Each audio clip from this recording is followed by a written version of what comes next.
And you can do all kinds of drills. You can invent them, like they say. You can have a guy standing, Bob, for a second. You can have a guy, and hopefully you would get yourself off the ball. If this is a blocker, he's got a guy head up with me, he might get off the ball to get away from me. This guy might get back so he can cut me off. But let's just take a drop step and go that way. Okay? See what I've done? He didn't. Now you know I'm going to do that. Get your second step down. Ready? Set. Huh. Whatever that is.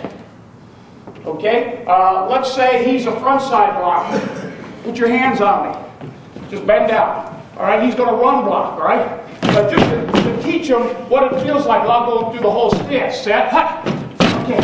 Second step. Get it down right now. Go ahead and lean on the guy. Get the feeling.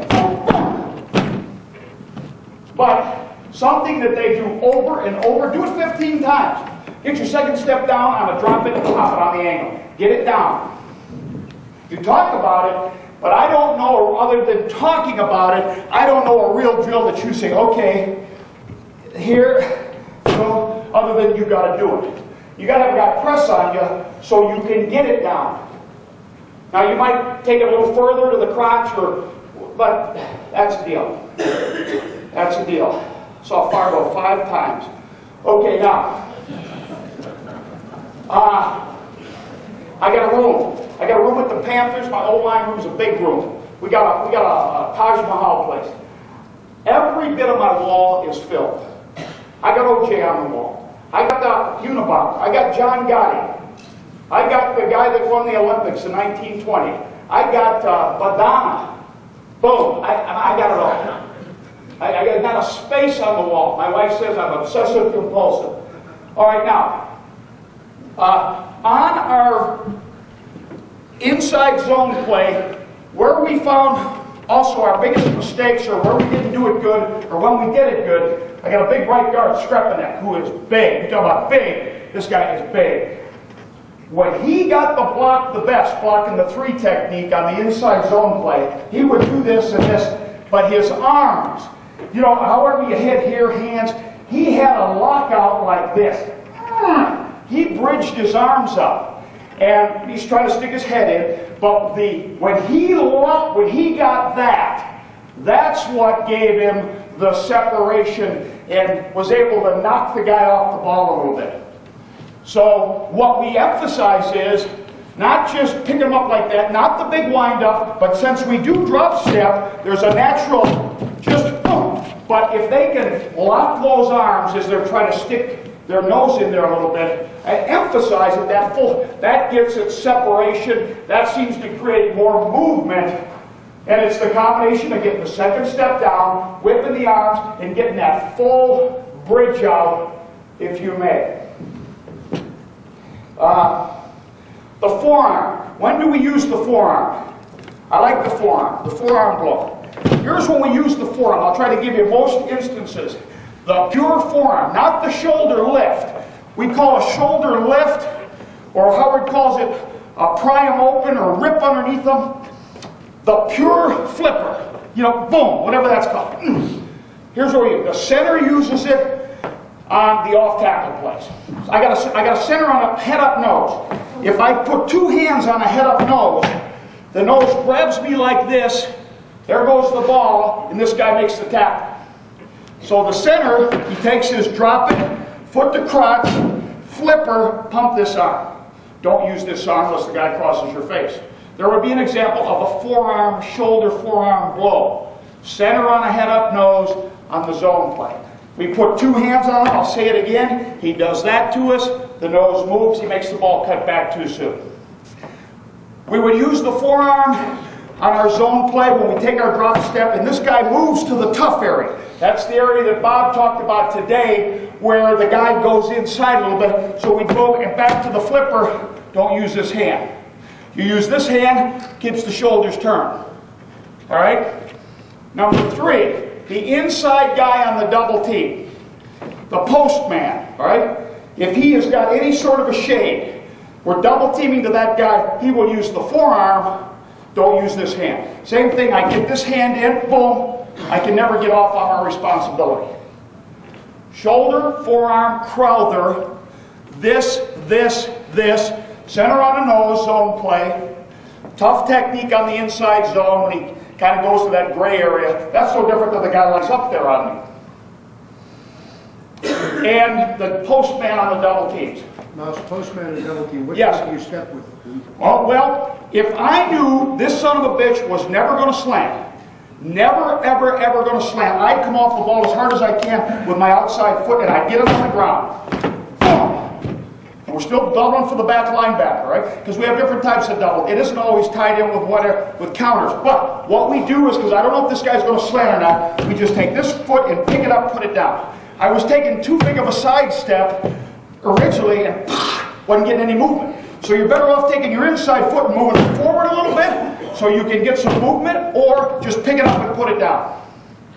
What we're now on our double teams, almost, when we're double teaming for a far guy, we're almost at the point of doing this. Just going right now. Because these guys, like I said, we're doubling them. They're fucking rolling out like that. We're chasing the double team. The guy we're supposed to double team is back. So if there's nothing for us to hit on our second step, boom, we're back. You release your double team on a 3 technique? If the 3 does not, if the 3 doesn't close with me, or if the 3's hitting part of me, or the guy blocking down caves him, I'll stay on. But if our second step will look like this. Boom, boom. If that guy's there, I might not even touch him. If he's there, it might be just boom. And then, you know where this guy puts his hat? Right underneath him, and he takes him just like that, the ball goes right up the gut.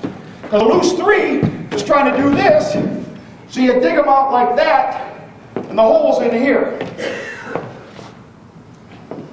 Because we were chasing the 3 techniques, and never getting off on the back linebacker, and we're blocking against each other. I'll talk about the forearm. One thing we do a pretty good job is our center front guard double teams on the ISO draw. Matt Elliot does a terrific job. I mean, terrific. And he's not a real big guy. The center, the postman on that tilted nose, he'll snap the ball, just pick that foot up and down, and he'll go whack. Shoulder, forearm, and the front side guard, particularly Matt Elliot, he'll just come off the ball. Upper body goes first. Remember I talked about that last? Upper body goes first, foot's on the ground. But rather than go lateral and upfield to stay square, or shuffling, you don't get movement. You can displace the nose when you take them like that. But because these guys are tilted, the guard can uncoil and still keep his shoulders square. So that double team is a square. But there would be an example. The center uses this shoulder, forearm. He's the postman. Center's footwork is, okay, because sometimes they feel uncomfortable because they got to snap the ball they always move kind of like the opposite foot first.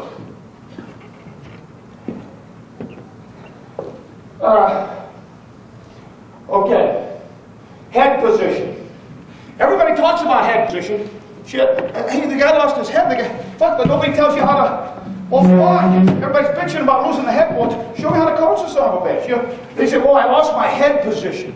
Your head's here. This fucker plays football. You lose your head, or you didn't. It's hard. You want your head here. The only way I've found, whatever I'm doing, I'm in here, I got my head. That guy does something to I lose my head. I take this arm, and I rip it back, I pull it back, and I go to a rip.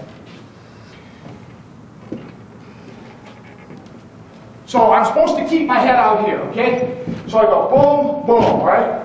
Or maybe it's an outside play, and I go boom, boom, but for some reason, I don't. I lose it, all right?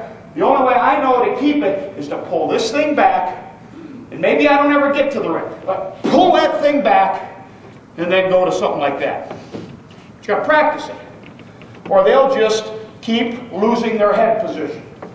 I can see it right now on our zone play, against the 3 technique, here, here. Now sometimes the guy goes there, so you have no choice but just block him and turn him out. But still it's constricted. So there are times I go here, here, and then take a little off of this and regain my head. I guess what I'm saying is you got to take a little off the outside arm after you make contact. Or after you feel you've lost your head position. So you have a drill. Bobby, let me use you. And I call it feet, reach, pull. When I say pull, pull leg, right? So maybe I'm hooked in here, I say feet, reach, pull. Okay, but as you pull, try to swim me to the outside. All right? Feet, reach, pull. All right, now you see that? That's what they do. They either lock this arm out or pull it and swim you over the top. Another thing I know is this. Another thing is, if you have a play that's like a stretch play, and the ball could cut back, not a pitch, say this guy locks this arm out on me. But he's got so much weight that way that you can actually take him and twist him out. Take his momentum, the ball cuts inside. But that better be on just a handoff rather than a toss.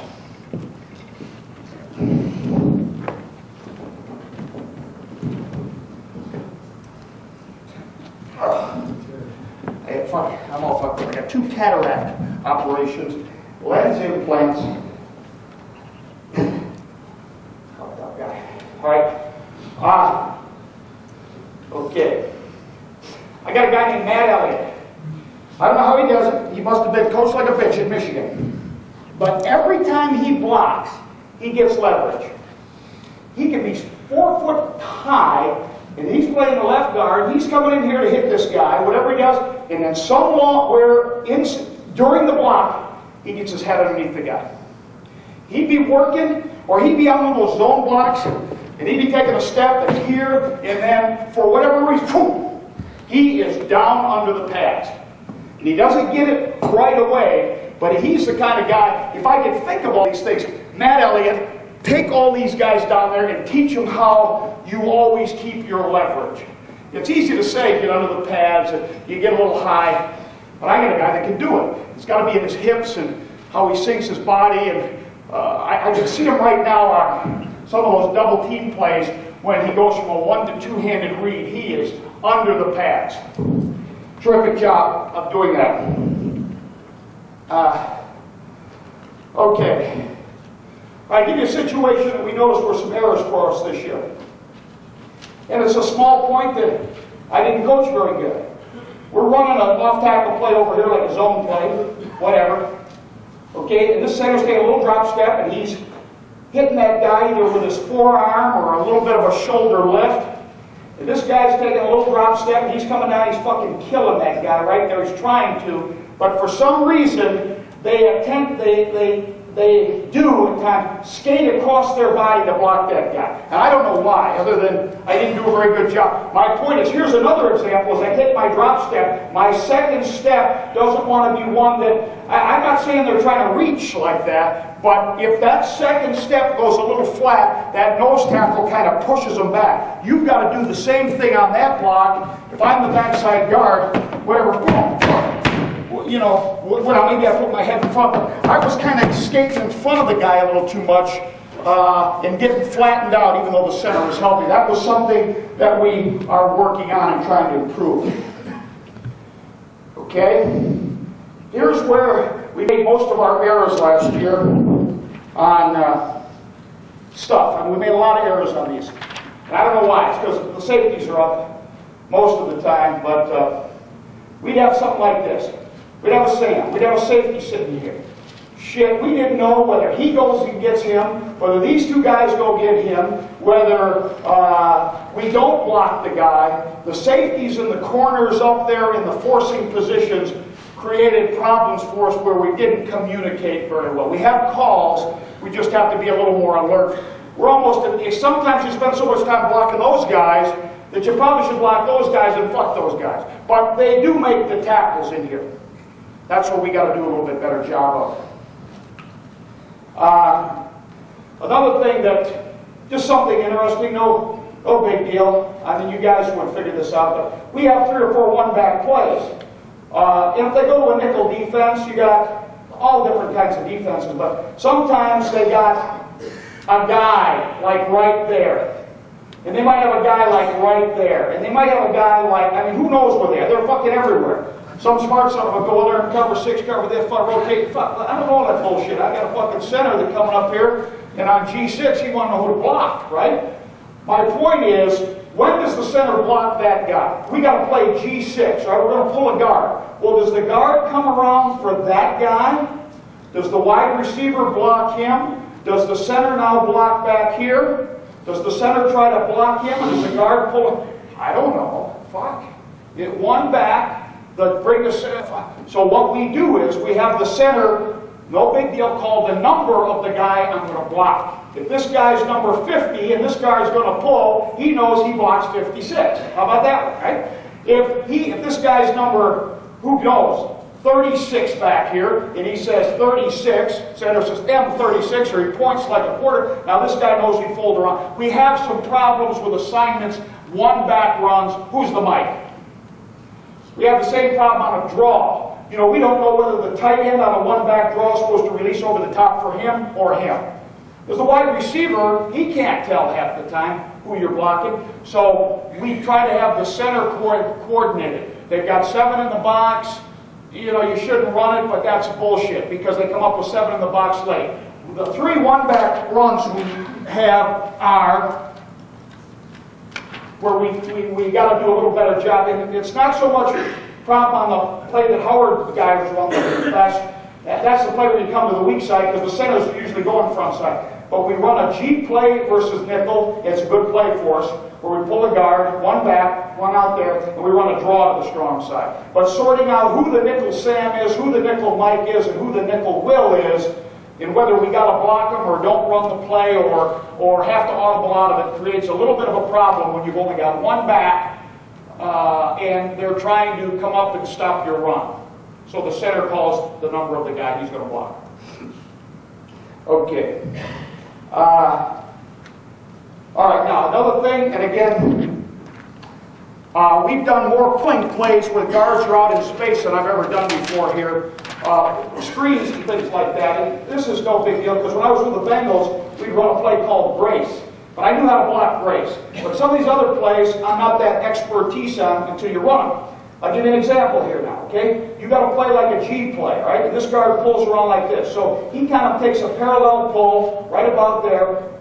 You know, you don't want to pull too deep. You don't want to pull up in the line too far. He's pulling for that guy. So he's pulling pretty parallel, drop step parallel. When he gets about to there, this guy's they have a tendency to do a little bit of that. What they got to do is close the ground. Go forward, go north.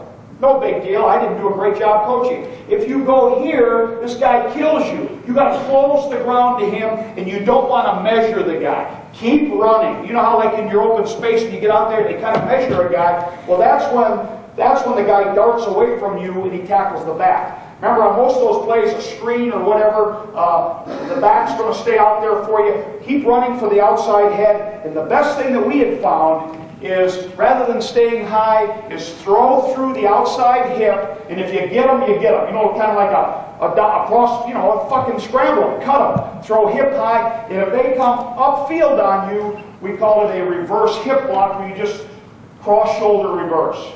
Open field blocking. Don't measure them. Run right at them as fast and as hard as you can. Close the ground. That makes sense to you guys? You know, like a tackle's pulling out here and he's got a safety. Don't dilly-dally. Run for the outside position, throw on them, and reverse them. You got a big, slow guy, maybe they're not quite as good at throwing. You got some good DBs that play those blocks pretty good. But keep the outside head position, and I tell them keep the outside head position with a rip. As you go to do anything like that, same story. You never keep your head. Okay. Splits, right? Splits, I don't do a good job of it, but we're doing a little bit better job of it. And this is, I got this from Howard a long time ago, and we did it one year way back against Cleveland. We got 2-foot splits, 2-foot splits, 2-foot splits, 2, 2, 2, let's say. They're pretty good splits now, right? But let's say these two guys want to double team this guy here. Now, you can double team from big splits, but not as good. I know that. Fuck it. I mean, the guys, why, all right? Unless so much comes right in you, right? So what we've said is, right, if we want to get these two guys together, that's a guard, that's a tackle. The guard makes all the adjustments. So we don't pre-shift, but let's say I'm the guard, and I come up to the line, I'm about ready to get down, all right, and we got our splits, guard move over. Because if the guard comes up right now and he gets close to the tackle, you know, he gets, they kind of line up and they never get their 2 feet, 2 feet, 2 feet splits. So get the splits because you don't want to shrink everything in. I'll give you another example where it's applicable. Let's say this guy's got a good split, this guy's got a good split, and you got this stuff back here. You're trying to do that stuff on the back side. Well, just have this guard move over a little bit. Get close to the 3 technique. They don't know if you're going to double team them front side or double team them on the back side. But if this guy's got a tight split, he's got a tight split, then all your splits are tied down. So the guard's the best guy to move in if he's going to work with the center, move out if he's going to work with the tackle.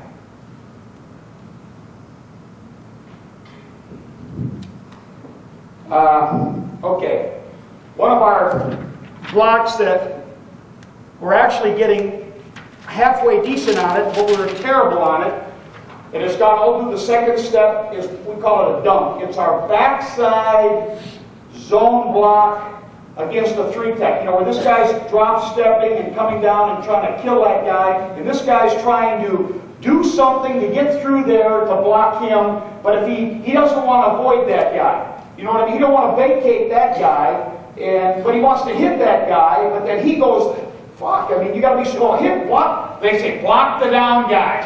And this fucker's killing the, junior say out, killing the fucking back, right? My point is, this guard right here, what we have found, it's still all in the second step, right? I got a 3 technique. Hell, the linebacker might be in there. So as I take my fucking step, drop step, second step, if this thing goes, all right, you never hit that guy. You never close the seam for him. You know, I mean, the tackle can't block him. So, and we tell him, this guy, take the perfect angle to block that guy. Well, a lot of people say, well, just go back and block that guy because he's way back there. Well, then you don't give the tackle anything to hit. So we keep it kind of simple. Tell the guard, always use shoulder turn, pry his shoulder over, get underneath him with your shoulder, but how quick can you get your second step on the ground? That's what jolts that guy back. But you got to take the angle to block that guy even though he's there. Because if you spend too much time like that, boom. And John Strollo, I tried it 1 year because they had a good idea. Couldn't do it. They just buckled my arm down. So we still went with a tight this and then did the spin off. How much time do we got? 20 minutes. All right. I got 100 more things like that, but I can't cover them, okay? We'll cover them next year, right? Because I got to go to the film. All right. Now, what we can do with this film thing is talk about any play. All the guys we're talking to, we talk about Howard's play, we talk about Beck's play. Can we draw on this stuff here? We got that drawing stuff? No. Okay. Fuck. Not hooked up. All right. Now I'm just going to keep reviewing what all the guys have said today. All right. Second step. And don't turn back yet. Got to rewind.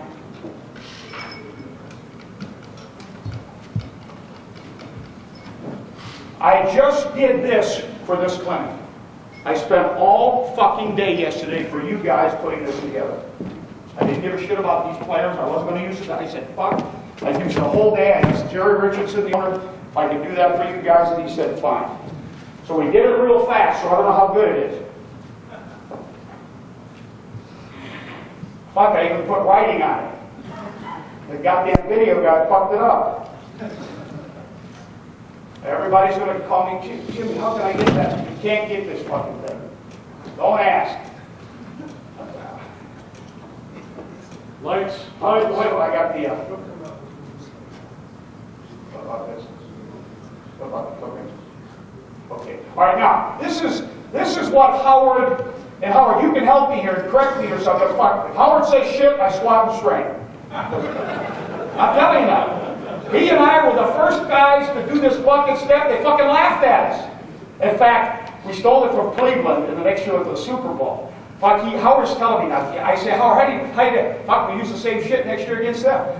But the year before, they ran up and down the field, blocking. All right, now, you got a guy on an angle. You know, he's on your outside shoulder. And you're going to run Howard's play, the inside zone play, right? So here's what we do, right? Don't worry about this one right here. This is Norberto, right? The guy's on your outside shoulder, right?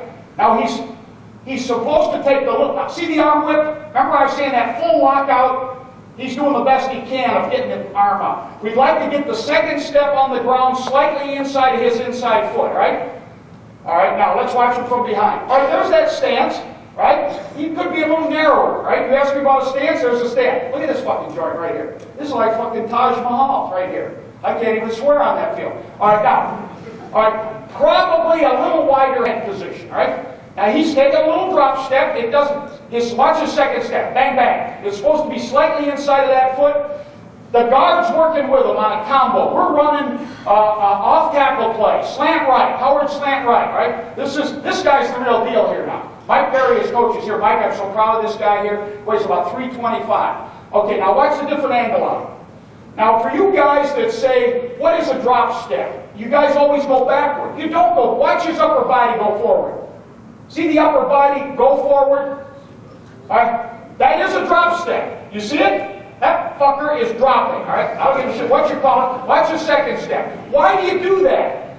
For all the things Howard taught, you can see your target. If the guy slants, you can come back and hit him. The back 7 yards deep. You get more pancakes like that than you do firing out as hard as you can. I don't know why. You got your feet on the ground. The defensive guy is reading the back. It works. Now this guy, look at his back angle. Jim, did you talk about the toe at all? The toe? Yeah. I don't know what you're talking about, the toe. The drop step, toe turn out. Flat-footed, in steps, duck.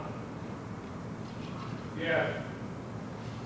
Okay, let's watch it from this angle. See where he is? He's on the insteps. Look at the second step. Fucking guy's an animal here. If I don't fuck him up, we'll be all right. All right, now here's a left guard doing it. Now I just moved him to left guard. This is Brockermeyer. He ain't done much of it. Well, he's done it, but and he's he's a little high, but we don't have the pads on. I'm doing it for this fucking clinic now. You know what I mean? So it ain't perfect. All right, but he's the left. Now look what I did. He had too wide a base. I said, God damn it, narrow that fucking base on you. So he's thinking about his base, all right? I don't know why this thing is slow-mo here, Bobby. Put it back to me, back to it. The thing got lost, right? All right?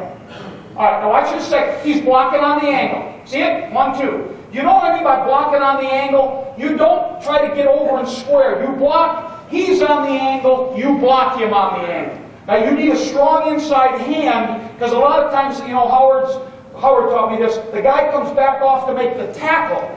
So you've got a strong inside hand that you can come back and finish him off with. Second step.